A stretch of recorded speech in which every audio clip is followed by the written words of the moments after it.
mare, magandang hapon, umaga, gabi sa inyong lahat.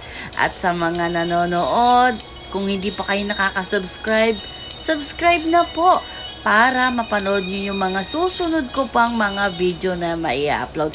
At eto nga guys, mga mare ko, pasensya na kayo. At ngayon lang tayo nakapag-upload, ngayon lang tayo nakapag-voice over at medyo masakit-sakit ng ating mga kasuan.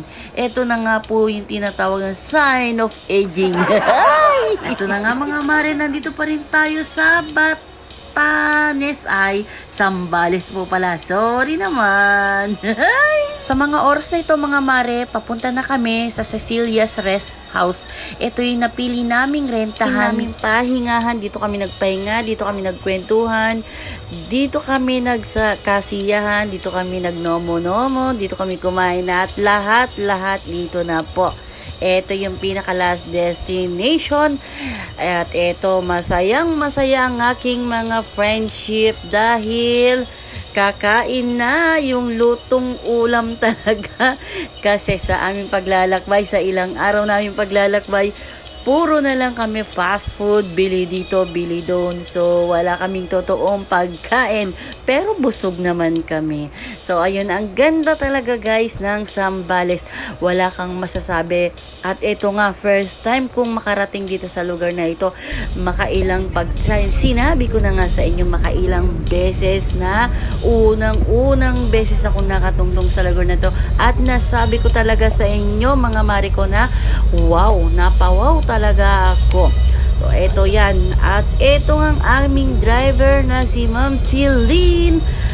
Napaka smooth mag-drive na nakarating kami sa aming pinuntahan ng safe at hindi masakit ang aming katawan. Sa mga mare ko dyan na hindi pa nakakapunta at nakakatuntong sa Zambales.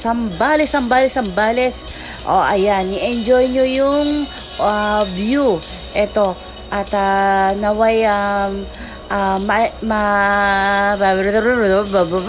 mabusog ang inyong mga mata sa ganda ng mga tanawin dito sa Zambales. Hihi!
At ayan nga mga mare, narating na rin namin ang rest house na aming tutuluyan. Kailangan na talaga namin guys magpahinga. Pagod na ang aming katawang lupa. Ayan, at kasalukuyang tinatanong namin kung ito na ba yung Cecilia's Rest House. So ayun, at na-confirm nga namin kay ate na ito nga po yun. At Iyon mga mare, ipaparinig ko sa inyo kung paano mag-okraya ng aking mga friendship. So, ayan. Pasok! Pasok! Saan yung dagat? Ayan na. Anong tawag na kanal? Hindi, I mean, Diyos ka po. At ayan na nga po sa kasalukuyang oras na yan si Ma'am Leia bumaba na at kausap na po yung caretaker ng rest house. Ayun, mga ilang sandali na lang at tayo'y bababa na. Kakain, magluluto, magpapahinga at kung ano-ano pa. ay bawal.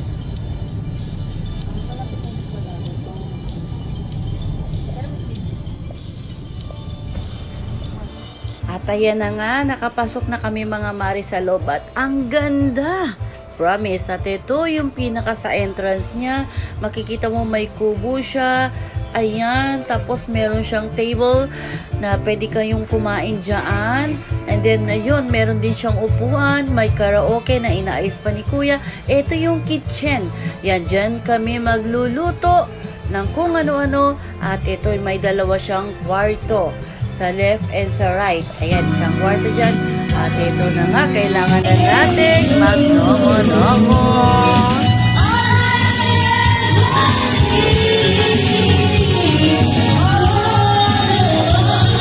Mga mare, it's time to say goodbye. Ayun, thank you so much sa aking mga katrabaho sa memories na ating nagawa at pinagsaluhan. Thank you so much. See you on my next vlog. Bye-bye!